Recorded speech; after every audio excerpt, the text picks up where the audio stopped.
하나님의 말씀은 사도행전 6장 3절에서 6절 말씀입니다.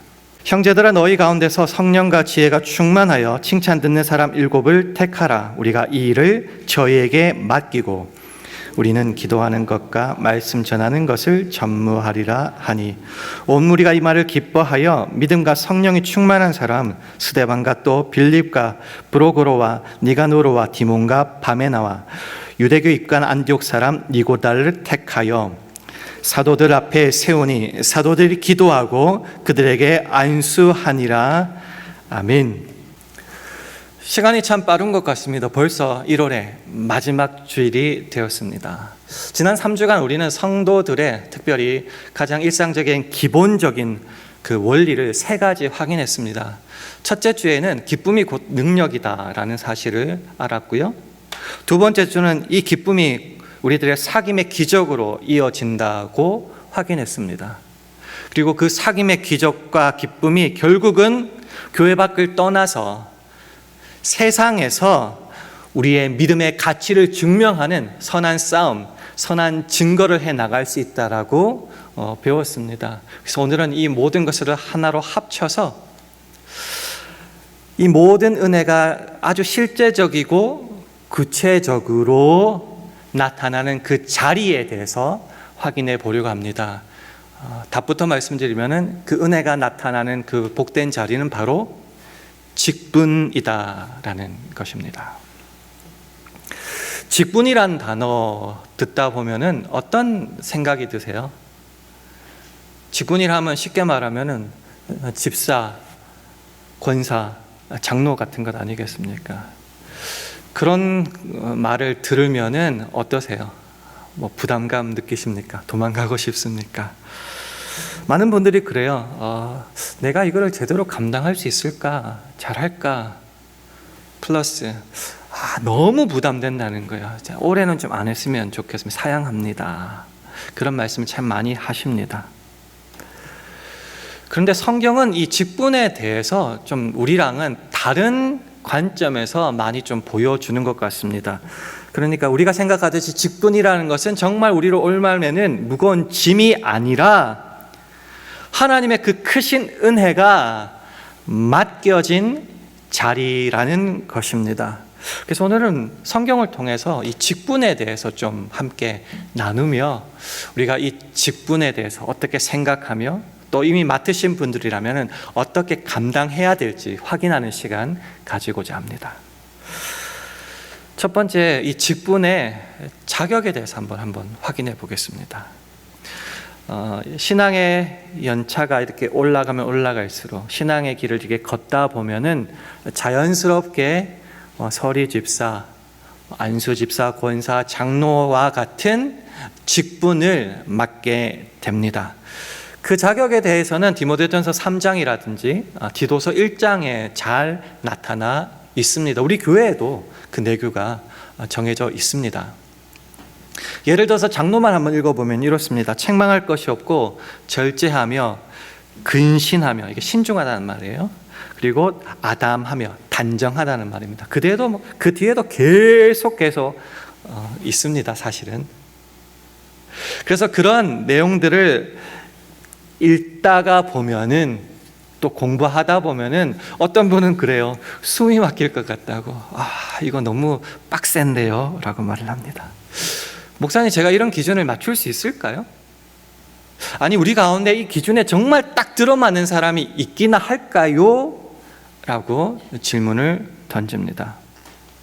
그러다 보면 그런 생각이 들어요. 이 기준을 성경에 제시한 사람이 도대체 누구냐고, 도대체 어떻게 생겨먹은 사람이길래 이런 기준들을 적었냐고. 그 기준을 적은 사람은 우리가 잘 아는 사도 바울입니다. 사도 바울은 도대체 얼마나 잘났길래 이런 기록들을, 이런 기준들을 성경에 남겼을까? 얼마나 잘났을까요? 그의 고백을 한번 통해서 그가 어떤 사람인지 확인했으면 좋겠습니다. 디모데전서 1장 15절 말씀을 화면을 통해서 함께 읽겠습니다. 시작. mit보다 모든 사람이 받을 만한 이 말이여, 그리스도 예수께서 죄인을 구원하시려고 세상에 임하셨다 하였도다. 죄인 중에 내가 괴수니라. 신기하죠? 잘난 것 정말 많은데 왜 내가 죄인 중에 괴수라는 말을 썼을까요? 괴수라는 말의 헬라 원어는 프로토스입니다. 어디서 많이 들어보셨죠? 삼총사 할 때도 프로토스 있지 않습니까? 프로토스란 말이 첫째 가는, 으뜸 가는, 가장 앞선 뭐 이런 뜻이에요. 그러니까 죄인 중에 내가 가장 앞에 있는 사람이다. 내가 대빵이다. 내가 제일 나쁜 사람이다 라는 말입니다. 사실은 성경에 등장할 때 그는 스데반 집사를 죽일 때 그의 옷을 맡은 사람이었고요. 다마스커스로 가는 도중에 주님을 만났을 때도 사실은 예수 믿는 사람 죽이려고 가던 길 아니었습니까? 그는 해방자였습니다. 핍박자였습니다. 폭행자였습니다. 그래서 그것을 잊지 않았어요. 그래서 그는 내가 죄인 중에 제일 앞장선, 제일 못된 사람이다라는 말을 고백하는 겁니다. 그러면 좀 이상하죠? 이렇게 못난 사람이고 이렇게 악질적인 사람인데 어떻게 사도가 되었고 그 직분을 맡아서 주를 위해서 봉사하고 섬길 수 있었을까? 한국에서도 보면은요, 무슨 큰 장관이라든지 인사청문회라는 게 있잖아요. 과거라는 것이 숨겨질 수가 없습니다. 연예인들도 학폭 이력 때문에 은퇴하고 막 그러잖아요. 한번 과거는 영원한 과거 아닙니까? 근데 이런 사도 바울이 어떻게 직분을 맡을 수 있었을까? 그 이유에 대해서도 그가 분명히 이렇게 밝히고 있습니다. 디모데전서 1장 12절 말씀을 화면을 통해서 우리 함께 읽겠습니다. 시작. 나를 능하게 하신 그리스도 예수 우리 주께 내가 감사함은 나를 충성되이 여겨 내게 직분을 맡기심이니. 주께서 나에게 직분을 맡기신 이유는 딱 한 가지 있다. 내가 잘나서, 내가 똑똑해서, 부자라서. No, 그런 말은 없어요. 나를 충성되이 여기셨기 때문이다 라는 요 이유입니다. 요 이유. 나를 충성되이 여기셨다. 사실 아닌데 그렇게 봐주셨다는 의미겠죠. 우리가 직분을 생각할 때도 마찬가지예요. 정말 성경에 나왔듯이 정말 완벽한 그것도 금그릇 정도 되어야지 직분을 맡을 수 있다라고 생각을 하는데, 그래서 어느 단계 넘고 어느 프로그램 마치고 몸을 넘고 그런 졸업증, 자격증이 있어야지만이 그나마 떳떳해서 직분을 받을 수 있을 거라고 생각하는데, 사도 바울은 이렇게 고백해요. 내가 직분을 맡을 수 있었던 유일한 이유는 그런 것들이 아니라 비록 부족하고 폭행자였고 못난 나였지만 그래도 앞으로 충성할 것을 기대하고 믿어주고 그렇게 여겨주셔서 불러주셨고 맡겨주셨다. 어려운 말로 쓰면요, 무슨 자격증 받아서 된 게 아니라 그냥 내가 너 믿을게, 힘줄게, 나를 능하게 하신 그 주님께서 나를 불러주셨기 때문에 그냥 임명하신 겁니다. 자격은 주님께서 덮어주셨다라는 것이죠. 우리가 기쁨이 곧 능력이라고 했을 때 이 기쁨은 사실은 여기에서 나오는 거죠. 나 같은 죄인도 정말 사랑하여 주셔서 당신이 죽으시기까지 나를 구원하셨다. 이 사랑이 내 기쁨, 영원히 흘러넘치는 기쁨의 원천이 된다라는 것이죠. 직분도 마찬가지예요. 성경이 말하는 직분은 그냥 믿어주고 기대하는 겁니다. 내가 있잖아. 내가 너 믿어줄게. 완벽하지 않아도 괜찮습니다. 그런 말씀 참 많이 하시죠. 나 같은 개. 그럴 수 있죠. 그것을 성경은 질그릇이라고 합니다. 쉽게 말하면 그냥 식당에 흔히 쓰는 밥그릇이라고 생각하면 돼요. 제일 싸구려 밥그릇. 근데 그 질그릇도 괜찮다 말씀하십니다. 내가 생각하기엔 깨졌고 흠도 많고 숨길 수 없는 죄악도 있고 지금도 사실은 못났는데 왜 나 같은 것을 사용하여 주실까요? 나는 나 같은 거기 때문에 안 된다 그러는데 주님은 너기 때문에 된다라고 말합니다. 그 이유가 고린도후서 4장 7절에 나옵니다. 화면을 보시면서 우리 함께 읽겠습니다. 시작. 우리가 이 보배를 질그릇에 가졌으니 이는 능력의 힘이 큰 것이 하나님께 있고 우리에게 있지 아니함을 알게 하려 함이라. 나는 정말 이 정도밖에 안 돼요. 질그릇이에요. 하지만 내 안에 정말 보배 예수 그리스도가 있기에 그것으로 충분하다라고 주님은 말씀하십니다. 사실 잘난 사람이 있어요? 근데 하나님 앞에 얼마나 잘났겠습니까? 우리가 주님 앞에 정말 잘남을 자랑할 수 있겠습니까? 하나님의 가장 약함도 우리의 강함보다 부유함보다 더 크시지 않습니까? 주님은 우리를 사랑하시고 우리 안에 거하시기에 내 속에 계신 그 주님으로 인하여 나는 직분자로 설 수 있다라는 겁니다. 너는 충분히 귀하다. 예수로 인해 너는 이제 걸작품이다. 마스터피스라고 말씀하시잖아요. 그래서 직분이라는 것은 나의 잘남, 나의 유능함을 증명하는 자리가 결코 아닙니다. 우리가 직분을 맡고 실패하는 이유가 뭐죠? 내가 이만큼 똑똑하고 이만큼 잘났고 이만큼의 명예와 지위가 있어서 교회가 부끄럽지 않을 거예요. 오히려 자랑스러워할 거예요. 그렇게 나가니까 실패하는 겁니다. 다시요. 직분은 나의 유능함과 잘남을 자랑하는 그런 것이 아닙니다. 그럼 뭐죠? 하나님의 능력이 예수 그리스도라는 그 보배가 나 같은 자를 통해서도 아름답게 빛나고 그 능력이 표출된다는 것을 증명하기 때문에 그것만 증명하면 된다는 것이죠. 그래서 직분은 나를 증명하는 자리가 아니라 주님을 증명하고 드러내는 자리라는 겁니다. 그래서 이런 뜻을 제대로 안다면은 첫 번째 연결선상에서 이 직분이라는 것은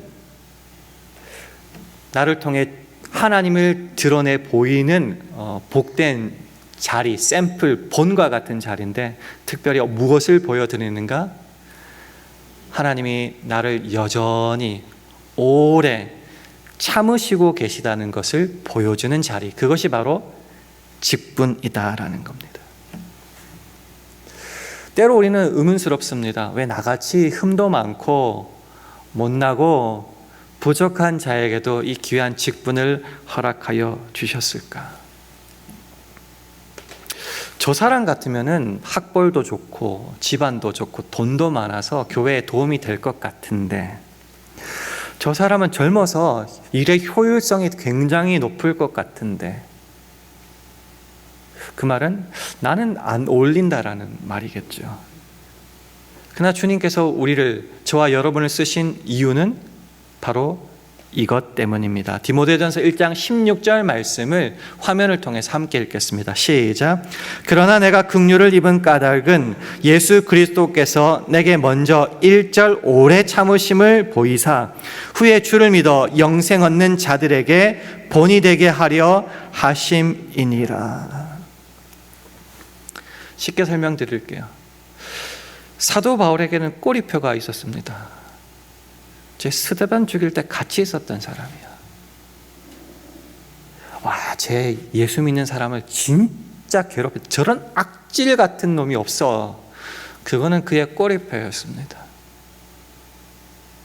그런데 그도 알아요. 그럼에도 불구하고 이 사도라는 직분을 감당할 수 있었던 것은 여러분, 제가 샘플이기 때문에 본이기 때문입니다 라는 겁니다.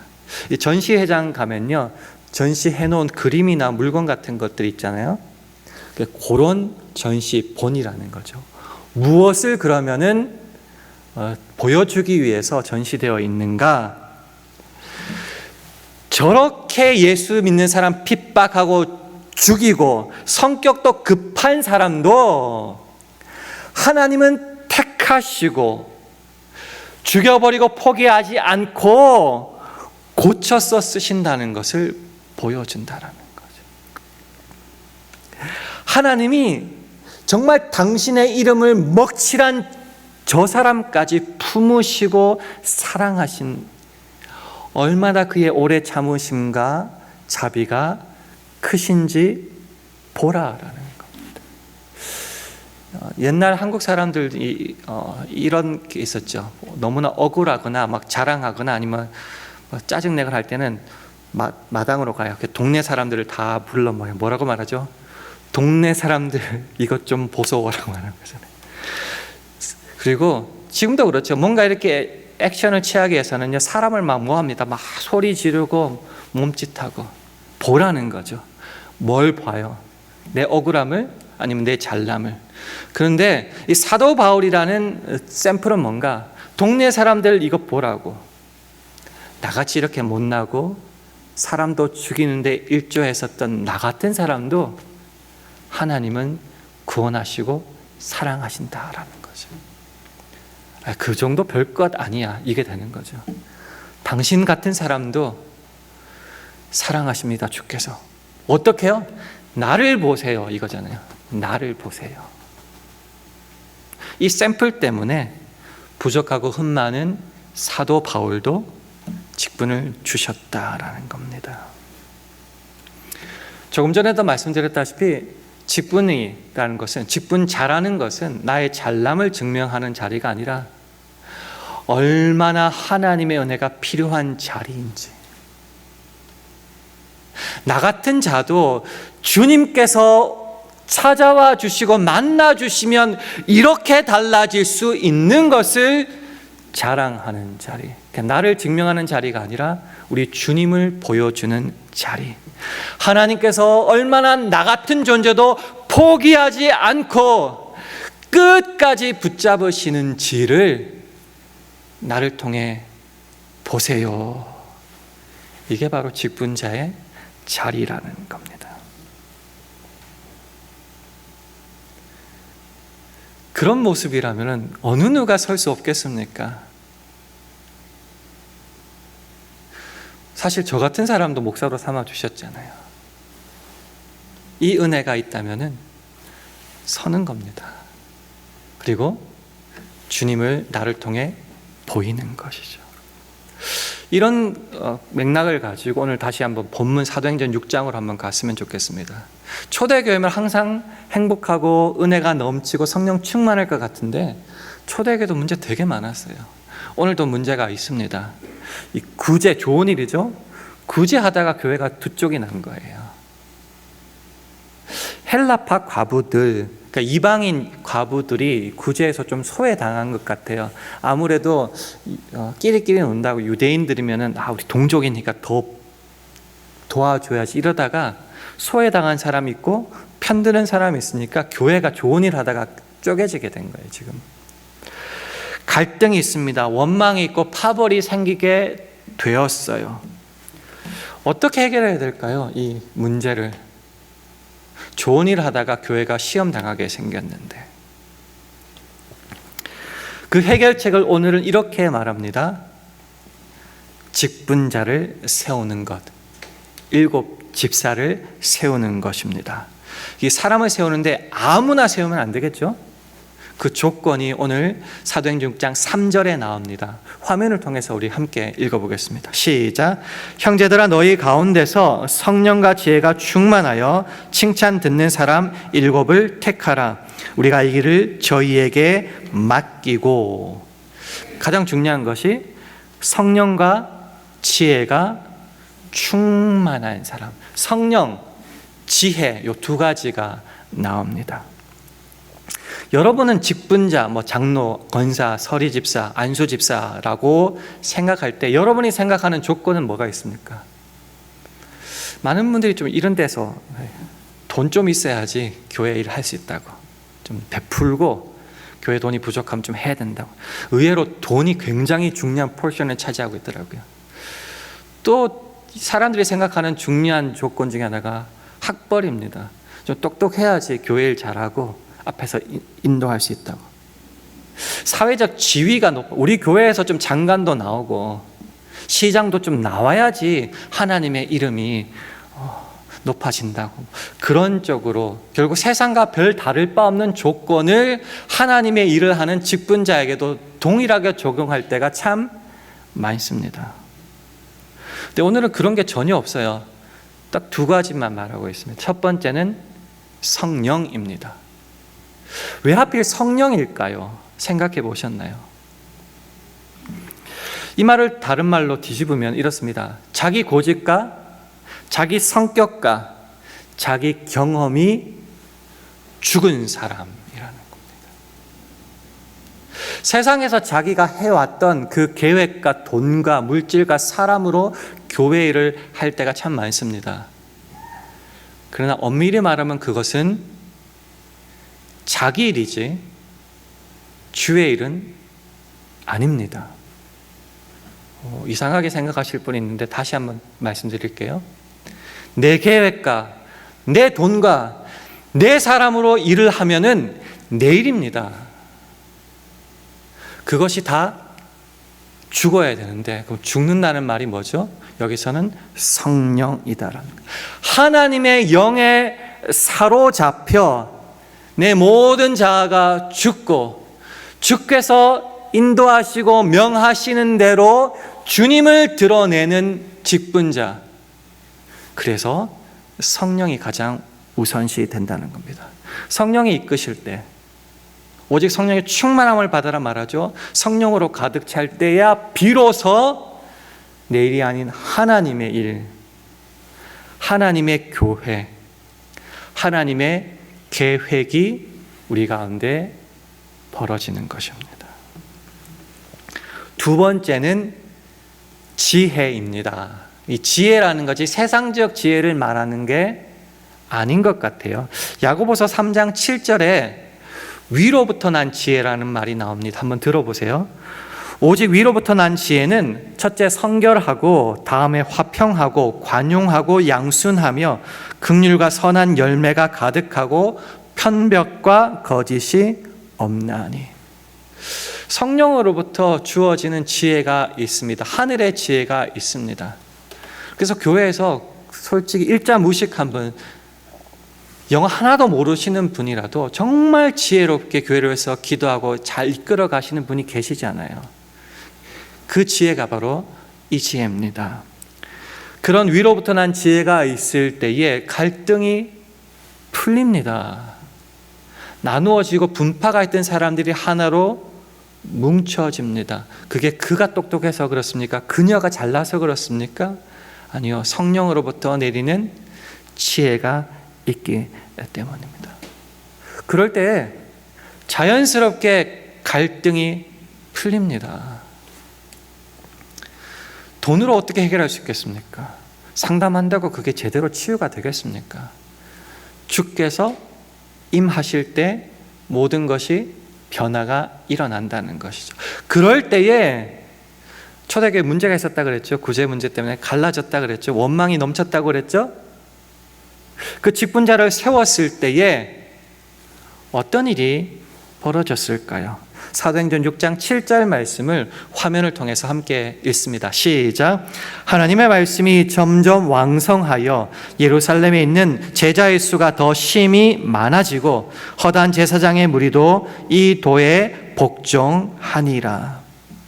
이게 사귐의 기적에 대해서 함께 나눴었는데요. 그 사귐이라는 것이 두 가지 종류가 있다고 그랬죠. 하나님과 예수 그리스도, 그 성령님과의 사귐, 그리고 우리 안에서의 사귐이라고 말했죠. 성령을 충만히 받아서 그 주신 지혜로 직분을 감당하는데 하나님께 매달리지 않겠습니까? 하나님과의 교제가 왕성해지죠. 그 사귐이. 그리고 주의 마음으로 우리가 일을 하는데 어떻게 성도들을 섬기지 않을 수 있겠습니까? 서로 교제가, 사귐이 없겠습니까? 그러니까 변화가 일어나기 시작한다는 것이죠. 주의 말씀이, 사람들의 원망과 짜증과 큰 소리가 나는 것이 아니라 말씀이 그 교회를 가득가득 채워가기 시작합니다. 그래서 말씀이 왕성하여지죠. 그러다 보니 주가 우선입니다. 주님이 역사하십니다. 제자의 수가 나날이 늘어날 수밖에 없습니다. 직분자가 바로 설 때에 이 사귐이, 그 기적이 교회 내에 일어나고, 그럴 때 부흥이 자연스럽게 나타난다라는 것입니다. 그래서 이렇게 말씀드리고 싶어요. 놀랍게도 직분은 되게 많아요. 권사가 할 일이 있고, 장로가 할 일이 있고, 집사가 할 일이 있습니다. 혼자 달려가고 독불장구처럼 서는 게 아니라, 나 따라와가 아니라 각자 맡은 자리에서 주님을 드러내도록 같이 협력하는 것입니다. 그래서 자주 베드로전서 4장 11절을 인용해 드렸는데요. 누가 말하려면 하나님의 말씀을 하는 것 같이 하고요. 누가 봉사하려거든, 이게 중요한데, 주님께서 공급하시는 그 힘으로 하라는 거죠. 내 돈, 내 생각, 내가 가진 것으로 할 때 내게 된다 그랬죠. 그럴 때 남는 것은 섭섭함, 원망, 시험, 지침밖에 없을 겁니다. 잘 돼봤자 자랑밖에 안 하겠죠. 그러나 내게 주신 모든 것이 은혜예요. 부르신 것부터 시작해서 자격도 없는 나를 사용하시고 성령으로 채워주신 그 모든 것이 은혜일 때에, 그 주님 주신 힘으로 할 때 자연스럽게 변화가 일어납니다. 주와의 깊은 사귐, 우리들 안에서의 사귐뿐만 아니라 부흥도 일어나게 된다라는 것이죠. 그게 답니다. 팬데믹 기간은 정말 듣도 보다 못한 일이 이 인류에 벌어졌습니다. 예배를 멈춘다, 감히 상상도 못했죠. 아직도 기억나는 말이 있어요. 6.25 중에서도 우리는 예배가 끊어지지 않았대요. 그런데 팬데믹 중에 예배가 오랫동안 현장에서 끊어졌습니다. 그러면서 우리는 자꾸 세상 외에 좋은 곳을 너무 많이 노출당하게 됐어요. 저 푸른 그린 위로 골프를 자주 치게 됐고요. 교회에 나오면 피곤하다 생각이 듭니다. 그러면서 잃어버렸던 중에 제가 생각하는 아주 큰 것 중에 하나가 뭐냐? 직분의 소중함입니다. 예전에는 직분을 이야기하는 것 자체가 은혜와 감격이었는데요. 요즘은 그냥 그런 거 왜 해요? 라고 말씀하시는 분이 계신 것 같아요. 그딴 거, 그런 것. 살 떨리는 말인데 직분이 그렇게 되어버렸습니다. 귀찮아졌고요. 피곤해졌고 안 하고 싶은 일이 되었습니다. 직분에 대한 사모함이 이제는 없어지게 되었고요. 그러니 감격도 사라지게 되었고요. 그리고 많은 분들이 이렇게 말합니다. 나 부족해요. 이건 감당 못할 것 같아요. 핑계는 되지만 사실은 싫다는 거죠. 도망가고 싶다라는 거겠죠. 충분히 이해가 되고요. 그럴 것 같아요. 그러나 그래서는 안 되겠지요. 오늘 말씀을 통해서 한번 우리 자신을 점검해 봤으면 좋겠습니다. 직분을 받았던, 받지 않았던 말이죠. 우리에게 주신, 이 맡겨주신 직분이라는 것은 여러분을 괴롭히기 위해서 주어진 자리가 결코 아닙니다. 나 같은 죄인도 충성되다고 여겨주시고 너를 통해 내가 일할 거야 기대해 주셔서 맡겨주신 은혜의 자리입니다. 은혜의 자리. 그리고 하나님이 나를 얼마나 오래 참으셨고 포기하지 않으셨고 사랑하여 주셨는가를 세상에 보여주는 전시라고 말했죠. 그 증거의 자리입니다. 마지막으로 성령 그리고 그 지혜로 주님과의 사귐, 우리 안에 사귐을 주시기 위해서 허락하신 굉장한 축복의 자리이기도 합니다. 그 감격, 그 사모함이 우리 안에 있습니까? 올해 안에 우리에게 맡겨진 이 직분의 자리가 어디든지 간에 그것을 믿음으로 잘 감당할 수 있기를 원합니다. 그렇게 사모하며 주님만 붙잡고 앞세우고 나갈 때에 저는 소원이 이거예요. 제가 죽는 그 순간에 이 사도 바울의 고백이 있었으면 합니다. 우리 마지막으로 디모데후서 4장 7절 말씀을 화면을 보시고 우리 함께 읽겠습니다. 시작. 내가 선한 싸움을 싸우고 나의 달려갈 길을 마치고 믿음을 지켰으니. 우리 모든 직분자의 마지막 고백이 되었으면 합니다. 올 한 해도 나 자신, 내가 가진 것을 의지하지 말고 오직 주님만 의지하고 그 성령과 지혜를 힘입어서 이 직분을 끝까지 감당함으로 내가 있는 그 어떤 곳에서든 주님이 영광 받으시고 부흥이 일어나는 복된 일이 날마다 일어나기를 주님의 이름으로 축원합니다. 오늘 말씀을 기억하고요, 주를 섬기는 때 곳에 후회가 없습니다라는 찬양이 있습니다. 후회가 없는 그 모습을 사모하면서 함께 찬양하겠습니다.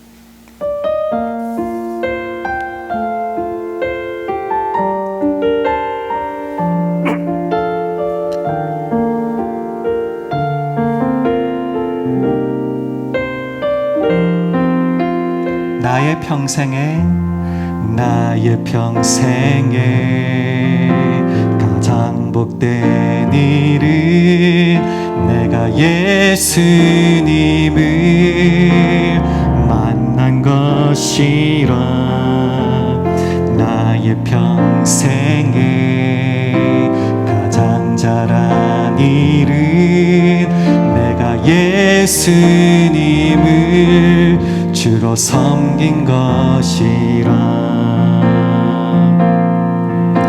이 세상 살 동안 내가 걷는 길이 때로 험하여서 넘어질 때도 주의 강한 손이 나를 붙드시니 나는 예수님만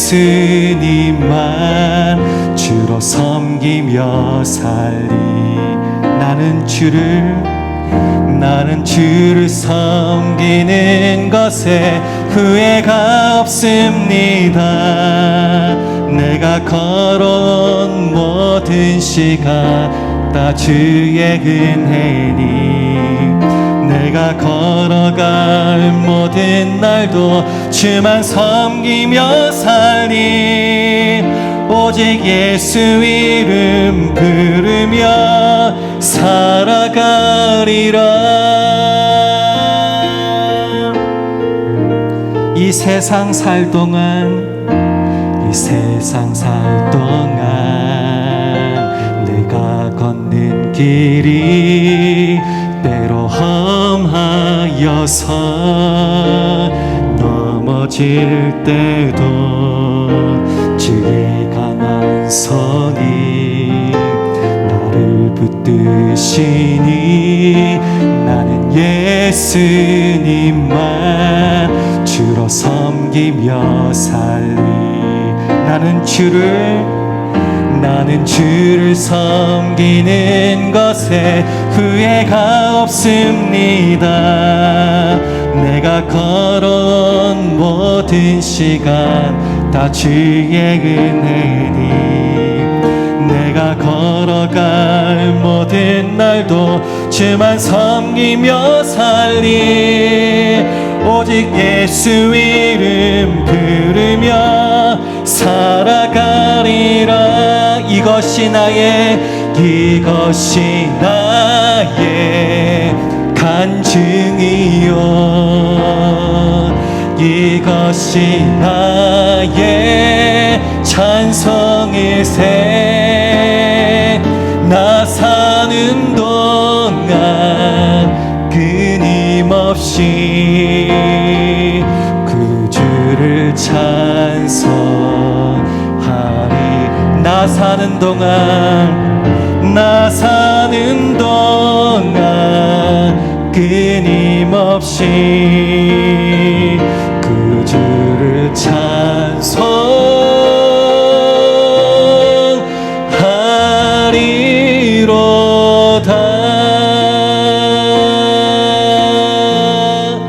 기도하겠습니다. 하나님, 자격 없는 우리를 예수 그리스도라는 보배를 담은 질그스로 삼아주시고 그런 우리에게 직분까지 맡겨주신 은혜에 참 감사드립니다.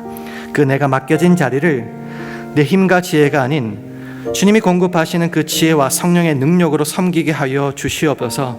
그래서 우리의 모든 직분이 부담의 자리가 더 이상 아니라 은혜의 통로가 되게 하시고 훗날 주님 앞에 선 날 주를 섬김에 후회가 없었노라 기쁘게 고백하는 우리 모두 되게 하여 주시옵소서. 예수님 이름으로 기도합니다. 아멘.